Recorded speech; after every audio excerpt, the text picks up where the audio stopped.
Oppenheimer, tell us about this. This is the story of the chap who invented the atomic bomb. Am I right? Yes. That's as much as I know. Yeah, same going into it. I just went into it because it was the trend to do Barbenheimer. Yeah. And so I didn't know what I was going into. I forgot that Christopher Nolan directed it.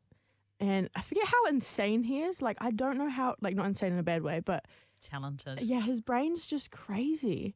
Like, you know how with Inception it plays with time a lot, and same with Dunkirk. There's like those 3 different narratives going on, and at the end they all come together and it makes sense. I just forgot that he's so good at playing with time like that.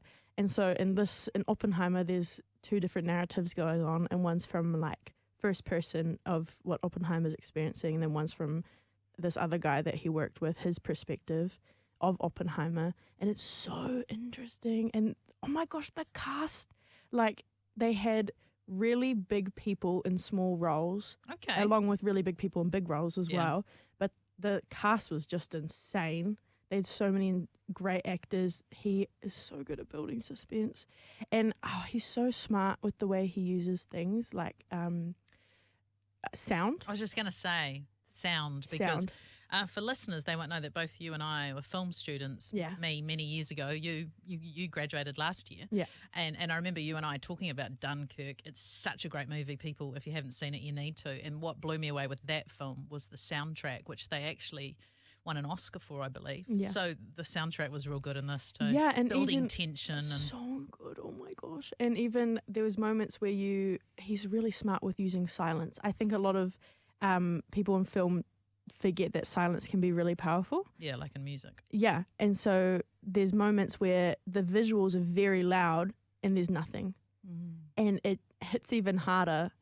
And there's all these memes going around of people like talking about the silence, and then because obviously it's a movie about bombs. Yes, but it's not just a movie about bombs. It's about the character of Oppenheimer and like kind of exploring who he is as a person.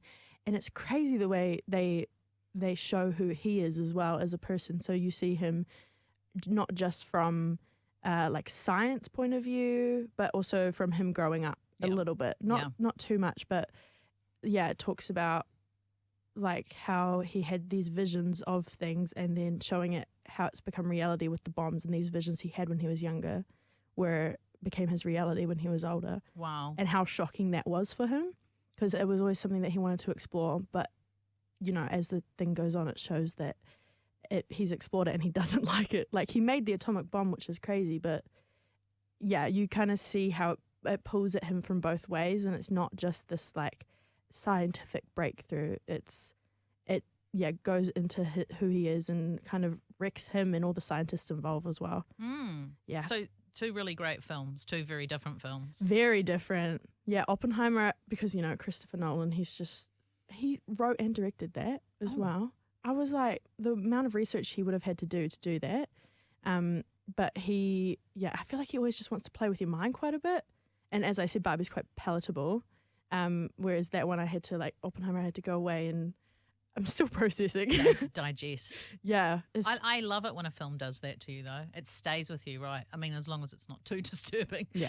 Well, hey, look, thank you so much for coming in today. 2 great film reviews, Barbie, Oppenheimer. You might be interested in both. You might be interested in one or none of them, but at least we've had a very great review from Caitlin today. Thank you. See you next time. Thank you, auntie.